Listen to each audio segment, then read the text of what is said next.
చంద్రం తలకు కట్టు కట్టించుకుని ఆసుపత్రి నుంచి తిరిగొచ్చాడు. ఏదో పుస్తకం చదువుతున్న ప్రకాశం తలెత్తి ఏమన్నాడు డాక్టరు అని అడిగాడు, పుస్తకాన్ని మూసి టేబుల్ మీద పెడుతూ. పెద్ద గాయం ఏమీ కాదు, 2 రోజులకొకసారి కట్టు మార్చాలట, మరో 10 రోజుల వరకు ఈ వేషం వేసుకోక తప్పదట అన్నాడు చంద్రం నవ్వుతూ. గౌరి వంటింట్లో నుంచొచ్చి గడపలో నిల్చుంది. తలమీదుగా గెడ్డం కింద ముడితో కట్టుతో చంద్రం గౌరి కళ్లకు సరదాగా సినిమాలో హీరోలా కనిపించాడు.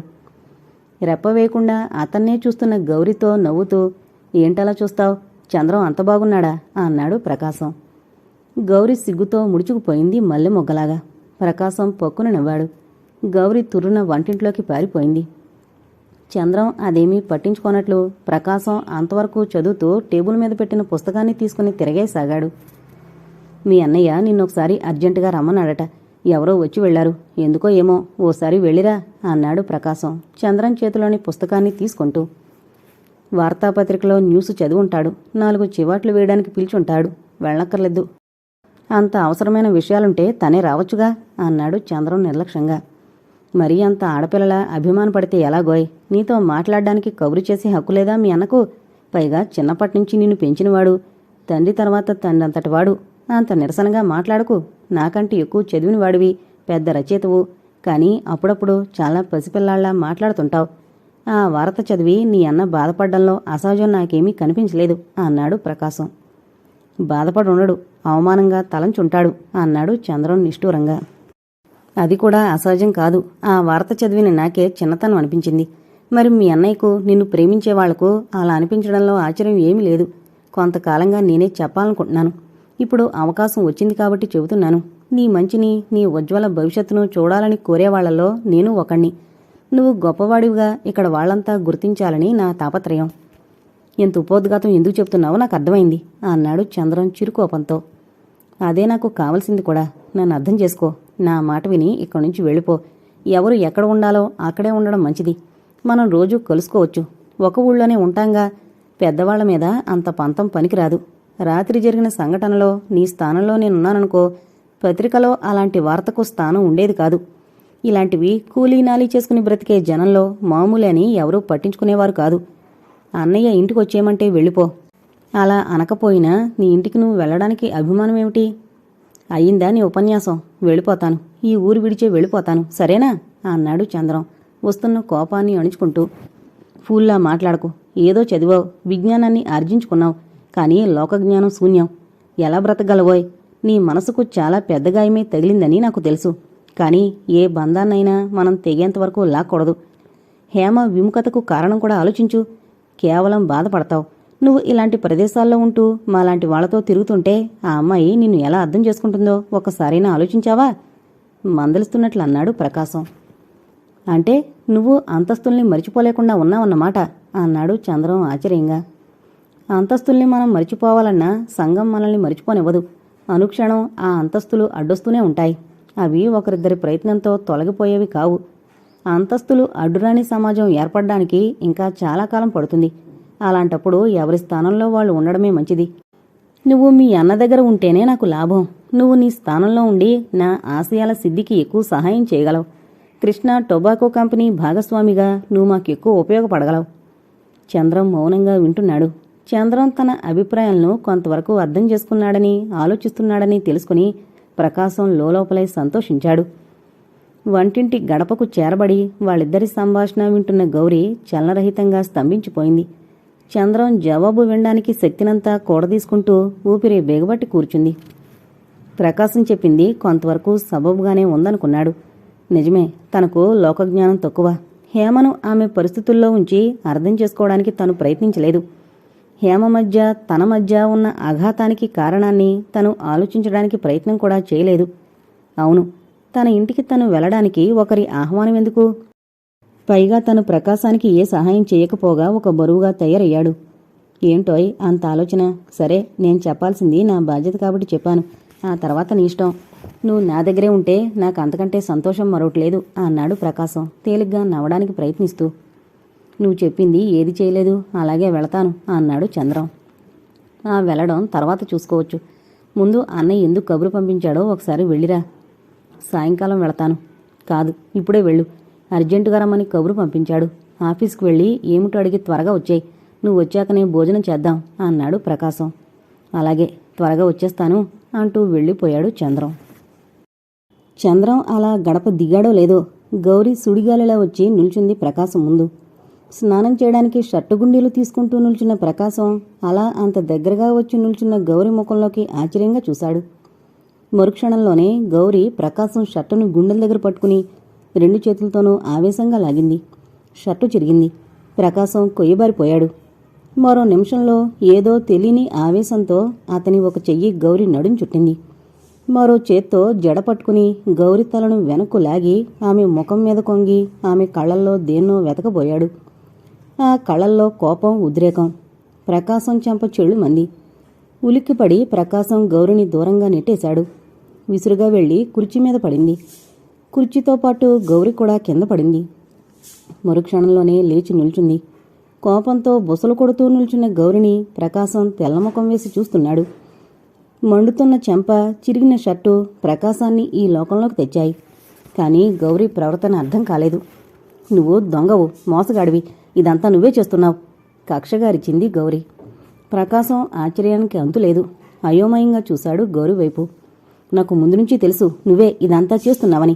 చంద్రబాబుని కణించి తరిమియాలని చూస్తున్నావు. ప్రకాశం చిన్న కళ్ళు విస్మయంతో విచ్చుకున్నాయి. నువ్వే చంద్రాన్ని ఆ అమ్మాయి దగ్గరకు వెళ్ళమని చెబుతున్నావు. చంద్రబాబుకు నేనంటే ఇష్టమే. చంద్రబాబుని వెళ్ళగొట్టి నన్ను పెళ్లి చేసుకోవాలని చూస్తున్నావు. గౌరీ స్వరంలో కోపస్థాయి పెరగసాగింది. ప్రకాశం మరీ తెల్లబోయాడు.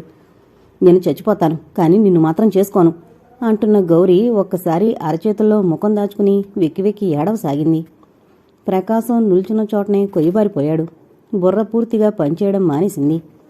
ఒక ఫర్లాంగు దూరం వెళ్లిన చంద్రం తన పర్సు మరిచిపోయినట్లు తెలుసుకుని తిరిగొచ్చాడు. గోడకు చేరబడి అరచేతుల్లో ముఖాన్ని దాచుకుని వెక్కి వెక్కి ఏడుస్తున్న గౌరిని అల్లంత దూరంలో చిరిగిన షర్టుతో కొయ్యబారి నిల్చునున్న ప్రకాశాన్ని చంద్రం విస్మయంతో మార్చి మార్చి చూశాడు. వెంటనే పరిస్థితిని మరోలా ఊహించుకున్నాడు. చంద్రం మనసు జుగుప్సతో నిండిపోయింది. ప్రకాశం కూడా చాలామంది మగవాళ్లలాగే ప్రవర్తించాడా? ఒంటరిగా అసహాయంగా ఉన్న ఆడదాని పట్ల అందరూ మగవాళ్లు ఒకేలా ప్రవర్తిస్తారా? ఆ క్షణంలో వాళ్ల అభిప్రాయాలు, ఆదర్శాలు ఏమవుతాయి? అందుకేనేమో ప్రకాశం తనను అప్పటికప్పుడు అంత ఉపన్యాసం ఇచ్చి బయటకు నెట్టాడు. చంద్రం మనసు చీదరగా ఉంది. గౌరి పట్ల జాలి కట్టలు తెంచుకుంది. చంద్రాన్ని చూసిన ప్రకాశం క్రమంగా ఈ లోకంలోకొచ్చాడు. ఏదో చెప్పాలని చంద్రం ముఖంలోకి చూశాడు. చంద్రం కళ్లల్లో తిరస్కారం, ముఖంలో యావగింపు. ప్రకాశం అంతరాంతరాల్లో ఏదో కలుక్కుమంది. చంద్రం తనను అంత నీచంగా అర్థం చేసుకున్నాడా? ఒకవైపు సిగ్గు, మరోవైపు అవమానంతో చంద్రం ముందు నిల్చోలేక గబగబా బయటకు వెళ్లాడు ప్రకాశం. ప్రకాశం అలా వెళ్ళిపోవడం చంద్రం అనుమానాన్ని మరీ బలపరిచింది. వెళ్ళిపోతున్న ప్రకాశాన్ని, పొట్టలోకి పోతున్న జెర్రీని చూసినట్లు చూశాడు చంద్రం. ప్రకాశం అయిపోయింది, అదే మరొకరైతే రక్తం కళ్ళజూసుందును అనుకున్నాడు. గౌరీ అసహాయతను చూస్తుంటే చంద్రం గుండెలు చెరువులయ్యాయి. పక్కనే వెళ్లి కూర్చుని తలమీద ఆప్యాయంగా నిమురుతూ ఊరుకో, ఏడవకు అన్నాడు చంద్రం. గౌరీ ఒక్కసారిగా చంద్రం చేతిని చుట్టుకుపోతూ భోరుని ఏడ్చింది. చా, ఏంటిది? లే, ఏడవకు, లేచి మొహం కడుక్కో. నేనున్నానుగా, నీకేం భయం లేదు అన్నాడు చంద్రం. గౌరికి చంద్రం మాటలు అర్థం కాలేదు. కానీ అతను తన కోసం బాధపడుతున్నాడని అర్థం చేసుకుంది. లేచి మొహం కడుక్కో అంటూ చంద్రం లేచి నిలబడ్డాడు. అలా లేచిన చంద్రం కాళ్లను 2 చేతులతో చుట్టేసి తలను కాళ్ల కానించి వెక్కి వెక్కి ఏడవసాగింది. చంద్రం గాబరా పడ్డాడు. వంగి గౌరి చేతుల నుంచి తన కాళ్లను విడిపించుకోవడానికి ప్రయత్నిస్తూ, చా, ఏంటి గౌరీ, మరీ పసిపిల్లలా అలా కాళ్ళు పట్టుకోకూడదు, లే అన్నాడు. నువ్వు ఇక్కడి నుంచి వెళ్ళొద్దు అంది గట్టిగా చంద్రం కాళ్లను చుట్టేస్తూ వెక్కి వెక్కి ఏడుస్తూ. వెళ్ళంలే, ముందు నా కాళ్ళొదులు అన్నాడు చంద్రం తన కాళ్లను వదిలించుకుంటూ. చంద్రం వెళ్లను అండంతోనే గౌరికి సంతోషం కలిగింది. అంతలోనే అంత దుఃఖాన్ని మరిచిపోయింది. ఏడుస్తున్న పిల్లవాడి చేతిలో మిఠాయి పొట్లం పెట్టినట్లు గౌరి అమాయక హృదయం అంతలో అంత దుఃఖాన్ని ఇట్టే మరిచిపోయింది. కళ్ళు తుడుచుకుంటూ లేచి నిల్చుంది. వెళ్ళి మొహం కడుక్కో అన్నాడు చంద్రం. బాత్రూం వైపు వెళుతున్న గౌరిని జాలిగా చూస్తూ నిట్టూర్చాడు. ఎంత అమాయకం, కల్లా కపటం తెలియని మనసు, పాపం ఎంత చెదిరిపోయిందో. ప్రకాశం ఇంత నికృష్టపు పనిచేస్తాడని తను ఏనాడు ఊహించలేదు. అన్ని ఆదర్శాలు మాట్లాడే ప్రకాశమే ఇలా ప్రవర్తిస్తే ప్రకాశం గురించి చెడుగా ఆలోచించడం బాధనిపించింది చంద్రానికి. ఒకవేళ ప్రకాశం గౌరిని ప్రేమిస్తున్నాడేమో. అయినా అలా ప్రవర్తించి ఉండకూడదు, ఆమె మనసు తెలుసుకోకుండా. గౌరి తనంటే పడి చచ్చిపోతుందని తనకు తెలుసు. అందుకే ఆ పిల్లంటే తనంత ముభావంగా నటిస్తున్నాడు. ఎలాగైనా గౌరి మనసును ప్రకాశం వైపుకు మరలించాలి. దానికి ఉపాయం ఒకటే, తను త్వరలో వివాహం చేసుకోవాలి. అప్పుడు తనంత తానే మారిపోతుంది. హేమతో తను ఖచ్చితంగా మాట్లాడాలి. చంద్రం మనసు కలతబారింది. ఎంత సర్దుకుందామన్నా ప్రకాశం ప్రవర్తనను సమర్థించుకోలేకుండా ఉన్నాడు. సగం పైగా రాసిన నవలను తీసుకుని కూర్చున్నాడు. హేమ కోరినట్లు చంద్రం నవలు రాస్తున్నాడు. ఇతృత్తంగా తన జీవితాన్ని తీసుకున్నాడు. హేమ ముందు వెల్లడించలేని భావాలను ఈ విధంగానన్నా హేమకు తెలియపరిచే అవకాశం కలుగుతుందని ఆశించాడు. ఈ నవల హేమ మనసులోని అనుమానాలన్నింటికీ సమాధానం చెబుతుందని, హేమ తనకు దగ్గరగా రావడానికి సహాయపడుతుందని చంద్రం ఆశ. ఆ నవల ద్వారా గౌరికి తనకు మధ్యున్న సంబంధం ఎలాంటిదో, చెయ్యని దొంగతనం తన మీద ఎలా మోపబడిందో, ప్రకాశం తను ఇంతవాడు కావడానికి ఎలా తోడ్పడ్డాడో అంతా వివరంగా రాస్తున్నాడు. నవల రాయడంలో మునిగిపోయిన చంద్రానికి అలా తను రాయడం మొదలుపెట్టి 2 గంటలైనట్లు తెలియలేదు. అకస్మాత్తుగా భావ ప్రవాహానికి ఏదో అడ్డు తగిలినట్లయి కాగితాలు కలం టేబుల్ మీద పెట్టి యాంత్రికంగా జేబులో సిగరెట్ తీసి ముట్టించాడు. గట్టిగా దమ్ము పీల్చి వదిలాడు. కొంచెం రిలీఫ్గా అనిపించింది. అప్పుడు గాని గౌరీ ఎదురు కుర్చీలో కూర్చుని తన ముఖంలోకే రెప్పవేయకుండా చూస్తోందని తెలియలేదు. అలా ప్రపంచాన్నే మరిచి ఏదో వింత వస్తువును చూస్తున్నట్లు తన ముఖంలోకే చూస్తున్న గౌరిని చూస్తుంటే చంద్రానికి నవ్వొచ్చింది. మాటల్లో దించాలని సరదా కలిగింది. ఏంటి గౌరీ అలా చూస్తున్నావు? నా ముఖం ఎలా ఉందేమిటి అన్నాడు చంద్రం సిగరెట్ పొగను విలాసంగా ఊత్తూ. గౌరీ ఉలిక్కి పడింది. సిగ్గుతో బుగ్గలు జేవురించాయి. తల ఉంచుకుంది. ఎంత అందంగా ఉంది! వయసుతో పాటు ఎంత అమాయక హృదయంలో కూడా మధురభావాలు తలెత్తుతాయి కాబోలు. చంద్రానికి గౌరిని చూస్తుంటే ఇంకా ఇంకా మాట్లాడాలి అనిపించింది. సిగ్గెందుకు చెప్పు, నన్నెందుకు అలా చూస్తున్నావు? నువ్వు రాస్తుంటే నీ ముఖం భలేగా ఉంటుంది, అలాగే చూడాలనిపిస్తోంది అనేసి సిగ్గుతో ముఖాన్ని అరచేతుల్లో దాచుకుంది. అలా సిగ్గుపడితే ఎలా? మరి నేను అడిగేదానికి సరిగ్గా జవాబు చెప్పు. అలా ఎందుకు చూడాలనిపిస్తోంది? ఏమో అంది గౌరీ సాలోచనగా. మరి ప్రకాశాన్ని అలా చూడాలనిపించదా? ఎందుకనో. నాకంటే ప్రకాశం నిజానికి అందమైనవాడు. గౌరీ మాట్లాడలేదు. ఏదో ఆలోచిస్తూ కూర్చుంది. గౌరికి ఆలోచించడం కూడా వచ్చన్నమాట అనుకున్నాడు చంద్రం. నేను అడిగే వాటికి మరి సరిగ్గా జవాబు చెప్పు, లేకపోతే నేను బయటకు వెళ్ళిపోతాను చంద్రం చిరునవ్వుతో అన్నాడు. గౌరీ బెదురుగా చంద్రం ముఖంలోకి చూసింది. వెళ్ళంలే, మరి చెప్పు. ప్రకాశాన్ని చూడాలని నీకెందుకు అనిపించదు? ప్రకాశం అంటే నీకు ఇష్టం లేదా? ఇష్టమే, ఒక్క ముక్కలో అయిష్టంగా జవాబిచ్చింది. మరి ఇష్టమైతే ప్రకాశం ముఖం ఎందుకు చూస్తూ కూర్చోవాలనిపించదు? ప్రకాశం అంటే నాకు ప్రేమ లేదు, నేను నిన్ను ప్రేమిస్తున్నాను. చంద్రం విస్మయంగా గౌరీ ముఖంలోకి చూశాడు. గౌరీ అంత మాట అనేస్తుందనుకుంటే అసలు గౌరిని అలా గుచ్చుగుచ్చి అడక్కనే పోను తను. గౌరీ అమాయకత్వానికి బాధపడ్డాడు. గౌరిలోని ఆ భావాన్ని పెరగనివ్వకూడదు అనుకున్నాడు చంద్రం. ప్రేమంటే ఏమిటి అన్నాడు చంద్రం ఊదిన సిగరెట్టు పొగలోకి చూస్తూ. ఆశ్చర్యపోవడం ఈసారి గౌరవంతైంది. నీకు ప్రేమంటే తెలీదా? మరి కథలు రాస్తావుగా అంది ఆశ్చర్యంగా కళ్ళు తిప్పుతూ. చంద్రానికి నవ్వొచ్చింది. బాధ కలిగింది.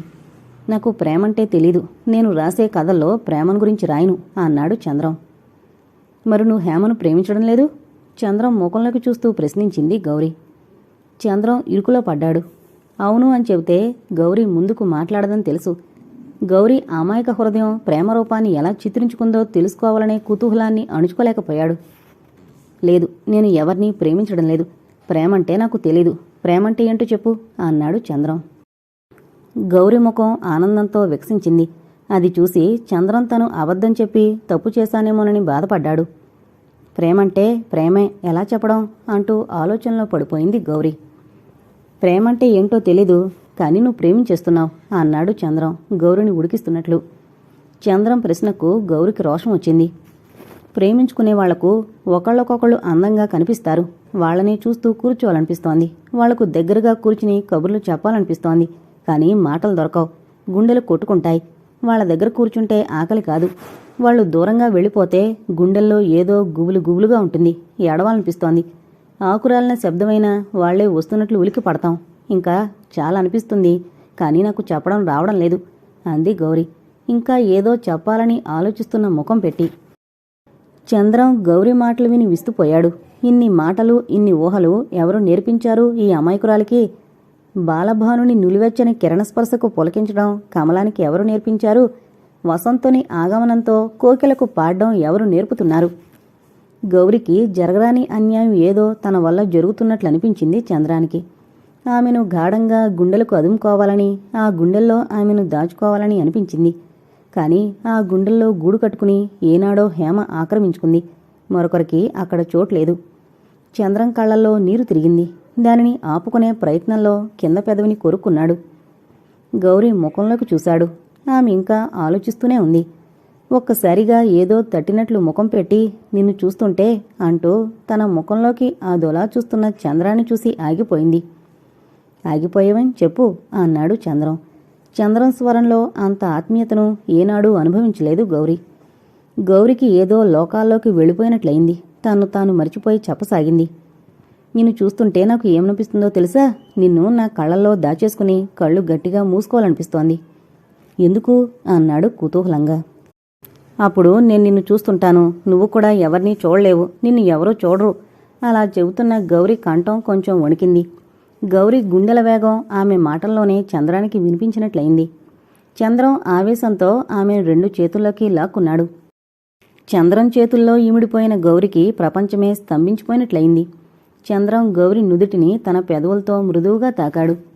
మరో క్షణంలో ఉద్రేకం నుంచి బయటపడిన చంద్రం అరచేతిలో పడిన నిప్పు కణాల్ని వదిలినట్లు వదిలేశాడు. క్షమించు గౌరీ అన్నాడు తను చేసిన తప్పుకు బాధపడుతూ. ఇంకా స్వప్నలోకం నుంచి పూర్తిగా బయటపడిన గౌరికి చంద్రం మాటలు వినిపించలేదు. వినిపించినా అందులో క్షమించాల్సిందేముందో ఆమెకు అర్థమయ్యేది కాదేమో. కోపమొచ్చిందా అన్నాడు గౌరీ మౌనాన్ని అర్థం చేసుకోవాలని చంద్రం. గౌరీ విస్మయంగా చంద్రం ముఖంలోకి చూసింది. నువ్వంటే నాకు ప్రేమ, నువ్వేం చేసినా నాకు కోపం రాదు. అంతకంటే ఏం చెప్పాలో తెలియని గౌరీ అనేసింది. చంద్రం సిగరెట్ ముట్టించి గుప్పు గుప్పున పొగదులుతూ ఆ పొగ మేఘాల్లోకి చూస్తున్నాడు. కాని అతనికేమీ కనిపించడం లేదు. నా చిన్నప్పుడు ఒక అబ్బాయిని ప్రేమించాను, ఇప్పుడు నిన్ను ప్రేమిస్తున్నాను. నేను అసలు ఇద్దరినే ప్రేమించాను. ఏదో స్వప్నంలో మాట్లాడుతున్నట్టు మాట్లాడుతోంది గౌరీ. చంద్రం ఆశ్చర్యంగా గౌరీ ముఖంలోకి చూస్తూ సిగరెట్ తాగుతున్నాడు. అప్పుడు నాకు 10 ఏళ్లుంటాయి. ఒకనాడు ఒక అబ్బాయిని వాళ్ల పెద్దవాళ్లు గుంజ కట్టేశారు. నేను విడిపించాను. అప్పుడు ఆ అబ్బాయి కూడా అచ్చంగా నీలాగే. చంద్రం విస్మయానికి అంతులేదు. చెప్పు చంద్రం ఆత్ర కంఠంతో అన్నాడు. ఆ అబ్బాయి కూడా అచ్చంగా నీలాగే నన్ను ముద్దు పెట్టుకున్నాడు. ఒక్కసారిగా గౌరీ బుగ్గల్లో గులాబీలు పూశాయి. కృత్రిమ సభ్యత, నాగరికత తెలియని గౌరీ తన హృదయాన్ని తేలిగ్గా తెరిచిన పుస్తకంలా చంద్రం ముందు ఉంచింది. చంద్రంలోని ప్రతి అణువు కృతజ్ఞతతో నిండిపోయింది. ఆనాడు తను కట్లు విప్పిన ఆ తేలుకొండి జడ చిలిపి పిల్లేనా ఈ గౌరీ? మళ్లీ తిరిగొచ్చిన క్షణంలోనే తన జీవితంలో ఇలా ప్రవేశించిందా? ఎంత చిత్రం! ప్రకాశం విధి కర్మలనే మాటల్ని నమ్మడు. కాని ఇలా ఎందుకు జరిగిందో ఎవరైనా చెప్పగలరా? ఏ అజ్ఞాత శక్తి ప్రమేయం లేకుండానే ఇలాంటి చిత్రాలు జరుగుతాయా? గౌరిని 2 చేతుల్లోకి తీసుకుని, ఆ అబ్బాయిని నేనే గౌరీ. నీకోసం నన్నేం చేయమంటావో చెప్పు. నీకోసం ఏమైనా చేస్తాను.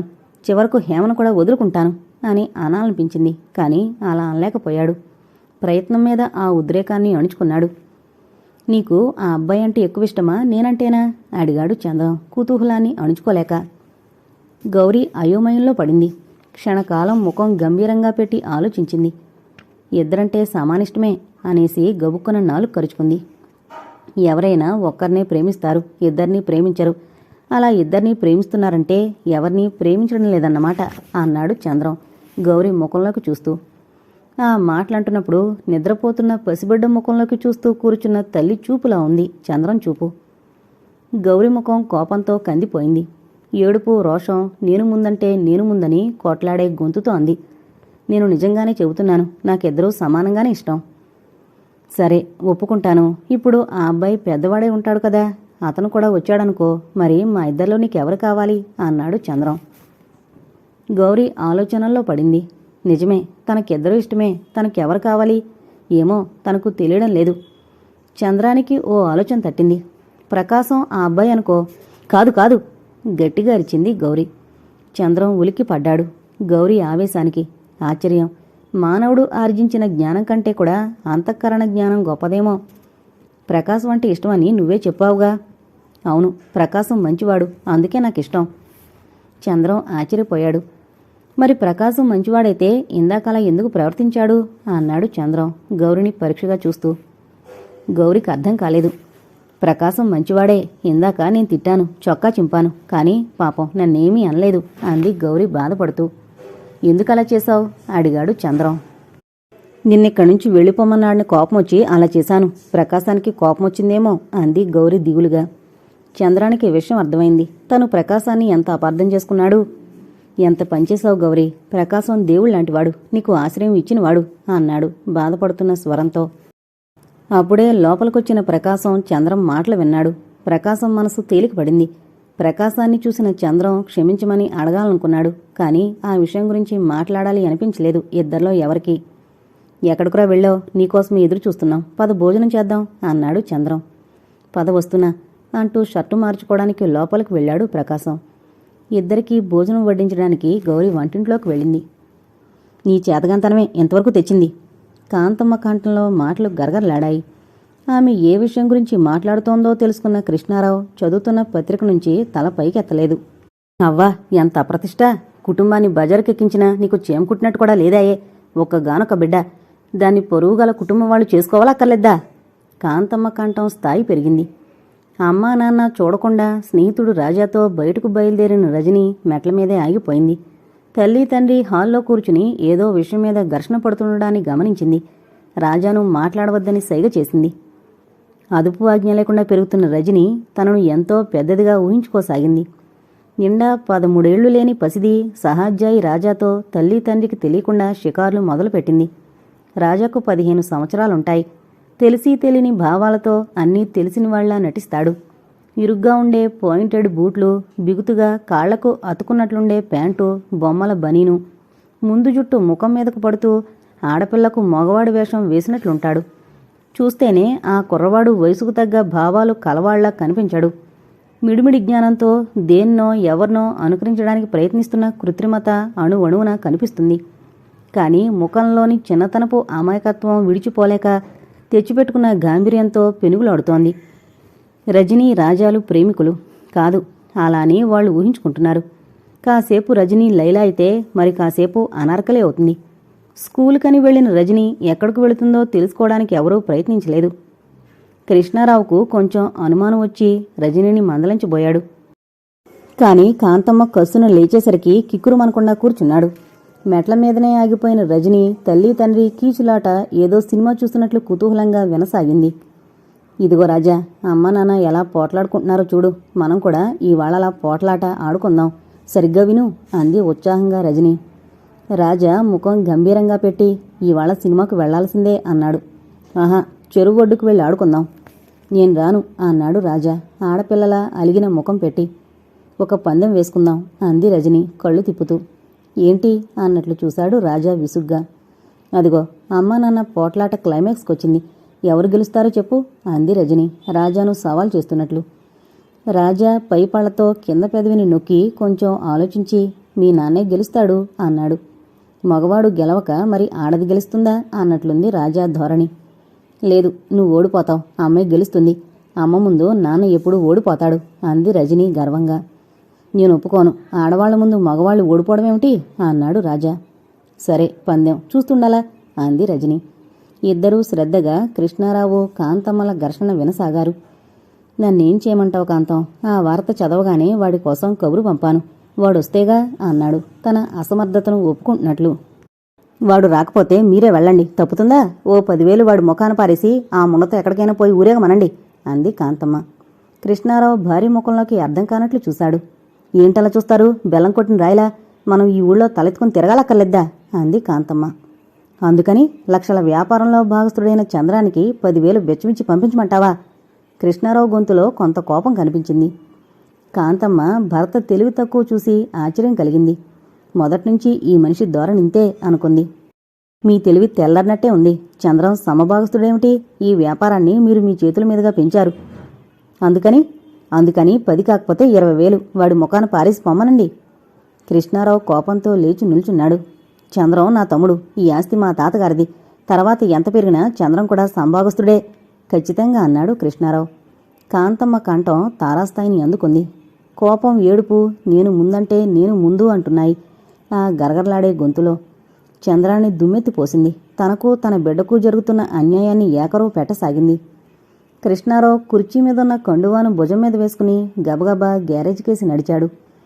మరో క్షణంలో కారు స్టార్ట్ అయిన శబ్దం. కాంతమ్మ ముక్కు చీదేస్తూ చంద్రాన్ని శపిస్తూ లోపలికి వెళ్ళిపోయింది. అంతవరకు ఊపిరి బెగబట్టి వింటున్న రజనీ, రాజాలు ఒకరి ముఖంలోకొకరు నేనే గెలిచాను అన్నట్లు చూసుకున్నారు. మీ నాన్నే గెలిచాడు, మీ అమ్మ ఏడుస్తూ లోపలికి పోయింది అన్నాడు రాజా చిరునవ్వును తెచ్చిపెట్టుకుంటూ. లేదు, నేనే గెలిచాను. మా నాన్న అమ్మతో గెలవలేనప్పుడల్లా ఇంట్లో నుంచి అలాగే పారిపోతాడు అంది రజనీ ధీమాగా. నేను ఒప్పుకోను. మీ నాన్న మగవాడు, కోపం వచ్చింది కాబట్టి బయటకు వెళ్ళిపోయాడు అన్నాడు రాజా మొండిగా. రజని ముఖం కోపంతో ఎరుపెక్కింది. మూతి సున్నా చుట్టింది. అసలు నేను ఇవాళ నీతో రాను, పో అంది బొంగమూతి పెడుతూ. సరే, మీ నాన్నే ఓడిపోయాడు, పద నువ్వు చెప్పినట్లు చెరువు దగ్గరికెళ్ళి ఆడుకుందాం అన్నాడు తన ఓటమిని అంగీకరిస్తూ. రజని ముఖం సూర్యోదయం చూసిన కమలంలా విచ్చుకుంది సంతోషంతో. ఇద్దరూ చేతులు పట్టుకుని చిన్నగా ఇంట్లోంచి జారుకున్నారు. గౌరి కాఫీ తీసుకొచ్చి తాగమని అడిగేంతవరకు చంద్రం రాస్తున్న నవలలో తనను తాను మరిచిపోయి ఉన్నాడు. ఆ నవల పూర్తి చేసి కానీ హేమ దగ్గరకు వెళ్లదలచలేదు చంద్రం. అప్పటికే పొద్దు బాగా వాలిపోయింది. ప్రకాశం ఎప్పుడొచ్చాడో కూడా గమనించలేదు. ఎంతసేపయింది నువ్వొచ్చి అడిగాడు చంద్రం కాఫీ తాగుతూ ప్రకాశాన్ని. ఇంకా చంద్రం రచన మూడు నుండి బయటపడలేదు. పాత్రలు అల్లిబిల్లిగా తిరుగుతున్నాయి బుర్రలో. నేనొచ్చి అరగంట అయింది. నువ్వు రాయడంలో పూర్తిగా మునిగిపోయి ఉన్నావు, అందుకే పలకరించలేదు అన్నాడు ప్రకాశం గౌరి చేతుల్లో కాఫీ గ్లాస్ అందుకుంటూ.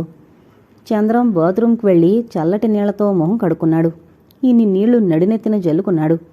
నేనలా కొంచెం చల్లగాలిలో తిరిగొస్తాను అన్నాడు చంద్రం చెప్పులు తొడుక్కుంటూ. వెళ్ళిరా, నేను కూడా వెళుతున్నాను, బహుశా రాత్రికి రాను అన్నాడు ప్రకాశం. అవునుగాని ప్రకాశం, నువ్వు ఈ మధ్య తిండి కూడా సరిగ్గా తినడం లేదు. ఏమంత తీరని పనిలో నాకు అర్థం కావడం లేదు అన్నాడు చంద్రం. ప్రకాశం జవాబుగా నవ్వాడు. మళ్ళీ నీ మూడు చెడిపోతుంది, వెళ్ళి కాసేపు అలా తిరిగేసిరా అన్నాడు ప్రకాశం. చంద్రం నడుస్తున్నాడు. అతని ఆలోచనలన్నీ నవల ముగింపు చుట్టూనే తిరుగుతున్నాయి. కారు హారన్ విని పక్కకు తప్పుకున్న చంద్రం కారులోకి చూశాడు. కృష్ణారావు కారు నడుపుతున్నాడు. పక్కనే గౌన్లో ఉన్న ఓ ఆంగ్లో ఇండియన్ స్త్రీ. కబుర్లు చెబుతూ కారు నడుపుతున్న కృష్ణారావు తన కారుకు అడ్డం నడిచినవాడు చంద్రం అని తెలుసుకోలేదు. చంద్రం అలాగే నిల్చున్న చోట కొయ్యబారిపోయి కారు వెళుతున్న వైపు చూస్తున్నాడు. కారు కనుచూపుకు దూరం కాగానే చంద్రం ఈ లోకంలోకొచ్చాడు. తన అన్నకు అలాంటి బుద్ధుందని ఏనాడు ఊహించని చంద్రం మనసు కలతబారింది. ఆనాడు గౌరి తన కోసం రావడం చూసి ముఖంలో అంత యావగింపు చూపించిన తనన్న ఇలా ఓ స్త్రీని, ముఖ్యంగా తన దగ్గర పనిచేసే స్త్రీని కారులో పక్కన కూర్చోబెట్టుకుని తిరుగుతున్నాడు. 10 మందికి తెలియనంతవరకు కారుల్లో రహస్యంగా తిరుగుతూ పెద్ద మనుషుల చలామణి కావచ్చునన్నమాట. చదువుకుని ఉద్యోగం చేస్తున్న ఆ ఆడదానికి బుద్ధుండక్కర్లేదు. ఆవిడ మాత్రం ఏం చేస్తుందిలే, తన బాస్ రమ్మంటే షికారుకు వెళ్ళి తీరాల్సిందే, లేకపోతే ఉద్యోగం పోతుందనే భయం. ఎంతమంది ఆఫీసర్లు తమ అధికారాన్ని ఎరగా చూపించి ఎందరి కన్యల జీవితాలను కలుషితం చేయడం లేదు. ఇలాంటి అక్రమాలను అరికట్టే ఉపాయమే లేదా? చంద్రం చెరువుగట్టు చేరేటప్పటికీ మసక చీకట్లు కమ్మాయి. యథాలాపంగానే చెరువుగట్టునున్న ఓ పెద్ద బండ మీద కూర్చున్నాడు. చల్లగాలికి మనసుకు కొంత విశ్రాంతి దొరికినట్లనిపించింది. భలే భలే రాజా, నువ్వే గెలవాలి అంటూ చప్పట్లు కొడుతున్న ఓ ఆడపిల్ల స్వరం వినిపించి చంద్రం ఆశ్చర్యంగా తలతిప్పి చూశాడు. ఆ మసక చీకట్లో లంగా ఓణి వేసుకుని ఉన్న ఒక ఆడపిల్ల కనిపించింది. ఆ అమ్మాయి అటు ఇటు కదులుతూ నేలవైపు చూస్తూ వంగి వంగి ఎవరినో హెచ్చరిస్తున్నట్లు కనిపించింది. చంద్రం విస్మయంతో అక్కడ జరుగుతుందేమిటో చూడ్డానికి ప్రయత్నించాడు. నేల మీద 2 మానవాకారాలు పెనుగులాడుతున్నట్లు మసగ్గా కనిపించింది. దిగ్గున లేచి వెళ్లాడు చంద్రం. 2 కుర్రాళ్లు నేల మీద పడి పెనుగులాడుతున్నారు. ఆ అమ్మాయి చప్పట్లు చరుస్తూ అందులో ఒక కుర్రాన్ని ఉత్సాహపరుస్తోంది. ఆ కుర్రాళ్ల వయసు 15-16 సంవత్సరాల కంటే ఎక్కువ ఉండదు. చంద్రం వంగి ఇద్దరినీ తన 2 చేతులతో లాగి విడదీశాడు. వాళ్లు లేచి నిల్చుని ఆశ్చర్యంగా చంద్రం వైపు చూశారు. చంద్రాన్ని చూసిన ఆ పిల్ల పరుగు లంకించుకుంది. ఏ రజనీ, ఆగు, నేను వస్తున్నా అంటూ రాజా రజని వెనకే పరిగెత్తాడు. రజనీ! చంద్రం త్రుళ్ళిపడ్డాడు. 2 అంగల్లో రజనిని పట్టుకున్నాడు. ముఖంలోకి చూసి చంద్రం తెల్లబోయాడు. తను చూస్తోంది భ్రమ సత్యమా అని తెలుసుకోవడానికి చంద్రానికి కొంత సమయం పట్టింది. రజనీ గాబరాగా చంద్రం చేతి నుంచి తన రెక్కను విడిపించుకోవడానికి పెనుగులాడసాగింది. చంద్రం కోపంతో వణికిపోతున్నాడు. ఏయ్, ఎవరు నువ్వు నా రజనీని పట్టుకుంటావు హాలీవుడ్ హీరో ఫోజులో నిల్చుని తనను దబాయిస్తున్న రాజాను చూసిన చంద్రం ఒళ్ళు మరిచిపోయాడు.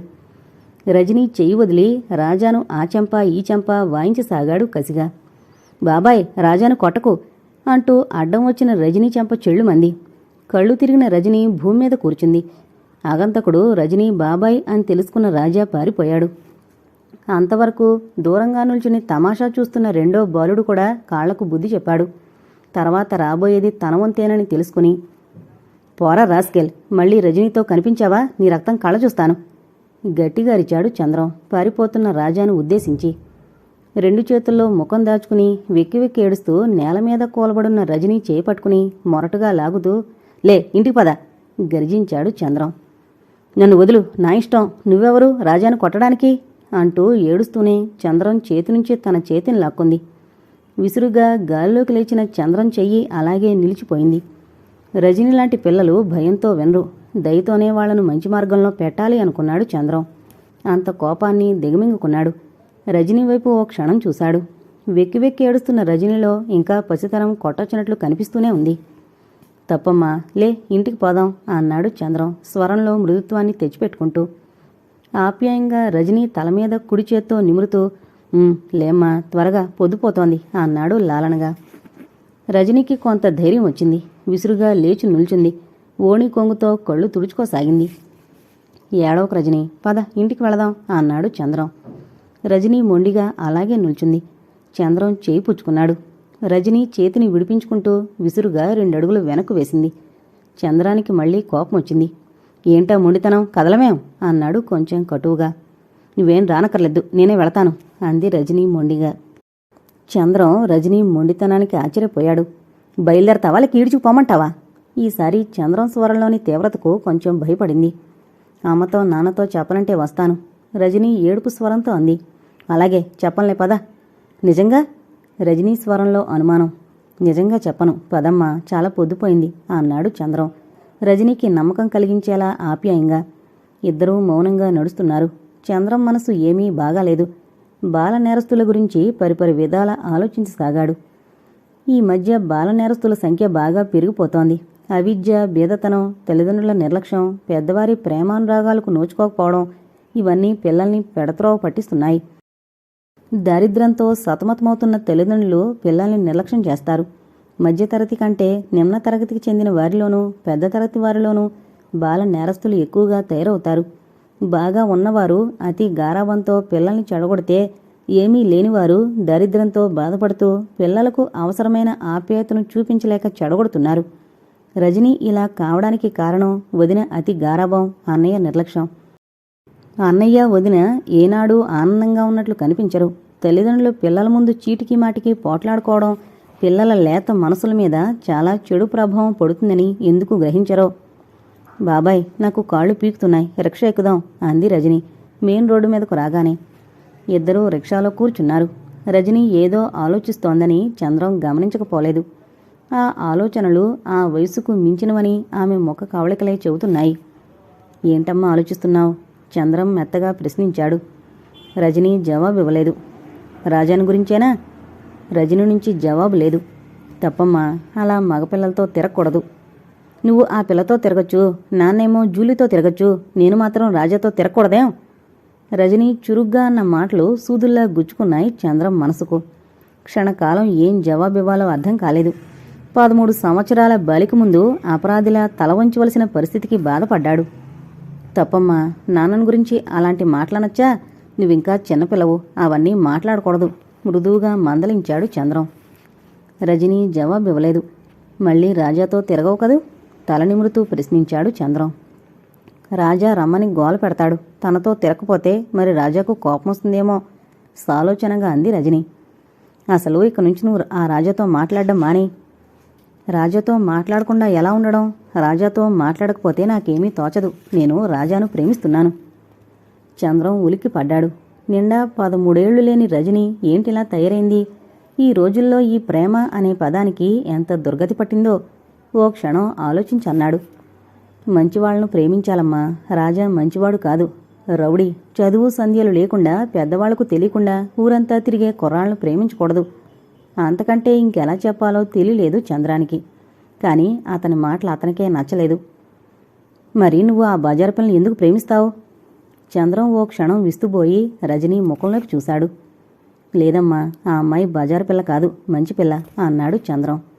మరి అందరూ ఆ పిల్లను బజారు పిల్ల అంటున్నారేం? ఆ పిల్లతో నువ్వు తిరగడం అందరికీ కోపంగా ఉంది. ప్రశ్నార్థకంగా చూసింది రజనీ. ఇంత చిన్నపిల్ల ముందు తన ప్రవర్తన గురించి సంజాయిషీ ఇచ్చుకోవాల్సి రావడం చాలా బాధనిపించింది చంద్రానికి. కానీ రజనీకి ఎలాగైనా అర్థమయ్యేలా చెప్పాలి. ఆ పిల్ల బజారు పిల్ల కాదమ్మా, బీదపిల్ల. మరి బీదవాళ్లతో పెద్దవాళ్లు స్నేహం చేయొచ్చా, ప్రేమించొచ్చా? రజనీ చంద్రం మాటల్ని మధ్యలోనే అందుకొని నిలదీసినట్లు అడిగింది. పెద్దవాళ్లంటే డబ్బున్నవాళ్లు కాదమ్మా, బీదవాళ్లలోనూ పెద్దవాళ్లున్నారు. మంచివాళ్లంతా పెద్దవాళ్లే. ఆ అమ్మాయికి తల్లి తండ్రి ఎవరూ లేరు. మరి పాపం ఆ అమ్మాయికి అన్నం అది ఎవరు పెడతారు? జాలిగా ప్రశ్నించింది రజనీ. ఆ అమ్మాయి ఒక అనాథ శరణాలయంలో పెరిగింది. అక్కడ వాళ్లు పెట్టే బాధలు పడలేక పారిపోవడానికి ప్రయత్నించింది. ఎవరో రౌడీలు ఆ అమ్మాయిని పట్టుకున్నారు. అప్పుడు నేను ఆ అమ్మాయిని రక్షించాను. కథలా చెబితే కాని రజనీకి అర్థం కాదని చంద్రం గౌరీ గురించిన కథ చెబుతున్నట్లు చెప్పసాగాడు. రజనీ కళ్ళు పెద్దవి చేసుకుని కుతూహలంగా వింటోంది. రక్షించి ఆ తర్వాత నా స్నేహితుడు ప్రకాశం ఇంట్లోనే ఉంచాను. నా స్నేహితుడు చాలా మంచివాడు. ఆ అమ్మాయికి చదువు చెప్పిస్తాను అంటున్నాడు. ఆ అమ్మాయికి ఇష్టమైతే ప్రకాశం ఆ పిల్లను పెళ్లి కూడా చేసుకుంటాడు. చంద్రం చివరి మాటలు రజనీకి నిరుత్సాహాన్ని కలిగించాయి. క్రమంగా రజనీకి ఆ అమ్మాయి అంటే అభిమానం ఏర్పడసాగింది. నువ్వు మరి ఆ అమ్మాయిని చేసుకోవు? నువ్వు ఆ అమ్మాయిని ప్రేమించడం లేదా? లేదు, నేను హ్యాంపినిని చేసుకుంటాను అంటూ రజనీ ముఖంలోకి చూశాడు చంద్రం. రజనీ మొహం సంతోషంతో విపారింది. అది గమనించిన చంద్రం అన్నాడు, నువ్వు కూడా హేమపిన్నంత పెద్దదనివయ్యాక ఓ మంచి అబ్బాయిని చూసి ప్రేమించాలి, తెలిసిందా? మరి అని ఆగిపోయింది రజనీ దిగులుగా. చెప్పు, రాజా గురించేనా నీ బెంగ? రాజా పెద్దయి బాగా చదువుకుంటే అప్పుడు అతన్నే ప్రేమించొచ్చు. రజనీకి చంద్రం మాటలు కొంతవరకు నచ్చాయి. అంగీకార సూచకంగా తలాడించింది. ఎంతకు ఆ రాజా ఎవరబ్బాయి? హైకోర్టు జడ్జి రామనాథం గారు అబ్బాయి. పాపం అమ్మలేదుగా, సవతమ్మ ఎప్పుడూ తిడుతుంది. వాళ్ల నాన్నకు అబద్ధాలు చెప్పి కొట్టిస్తుంది. రాజాకు వాళ్ల చిన్నమ్మ మీద నాన్న మీద భలే కోపం. అందుకే వాళ్ళు చెప్పింది చేస్తే చేయడు. బడి ఎగ్గొట్టి చదువుకోకుండా వాళ్ళని ఏడిపిస్తుంటాడు. రజనీ చెప్పుకుపోతోంది. చంద్రం నిట్టూర్పు విడిచాడు. రాజాను, రాజాలాంటి కుర్రవాళ్లను అన్నీ ఉండి ఆదరణ లేక చెడిపోతున్న వాళ్లను గురించి ఆలోచిస్తూ కూర్చున్నాడు.